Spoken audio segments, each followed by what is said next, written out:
Hello दोस्तों, आज हम सिद्ध करेंगे कि किसी भी संख्या पर जीरो घात का मान एक ही क्यों होता है। जैसे हम लोग मान लेते हैं कि x पर जीरो घात का मतलब होता है एक। इसी को हम सिद्ध करते हैं। तो हम ये कह सकते हैं कि सेम संख्या में से सेम संख्या घटाएंगे तभी ही जीरो होगा। तो x पर मान लेते हैं कि 2 और -2 बराबर 1। अब घातांक के नियम से हम जानते हैं कि अगर यहाँ पे प्लस है मल्टीप्लाई होगा, लेकिन अगर यहाँ पे माइनस है तो भाग में चला जाएगा। तो यहाँ पे एक स्क्वायर एक्स स्क्वायर और ये माइनस है, इसका मतलब 1/2 एक्स पे 2 घात चला आएगा बराबर 1। अब हम लोग जानते हैं कि सेम संख्या में सेम संख्या का भाग देने पर हमेशा 1 होता है।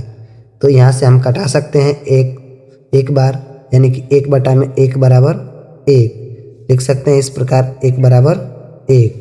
इस प्रकार हमारा सिद्ध हुआ कि किसी भी संख्या पर जीरो घात का मान होता है 1। लेफ्ट हैंड साइड बराबर राइट हैंड साइड। आइए अब इसका एक एग्जाम्पल देख लेते हैं। तो चर पे हो गया, अब अचर संख्याओं पे वास्तविक संख्याओं पे देखते हैं। जैसे 2 पे जीरो घात का मान 1 होता है, तो 2 पर हम कुछ भी लिख सकते हैं। 4 - 4 बराबर 1।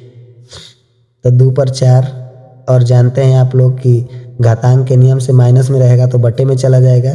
2 पर 4 बराबर 1। अब सिद्ध कीजिए 2 पर 4 यानी कि 2 गुणते 2 गुणते 2 गुणते 2 बटा में 2 गुणे 2 गुणे 2 गुणे 2 बराबर 1। अब कटा सकते हैं हम, 2 से 2 खत्म। 1 1 1 1 1 1 1 1 एकम 1 1 एकम 1 और 1 एकम 1 बटा में 1 एकम 1 1 एकम 1 1 एकम 1 बराबर 1, यानी कि 1 बराबर 1। इस प्रकार ये भी सिद्ध हो गया कि किसी भी संख्या पर जीरो घात का मतलब 1 ही होता है।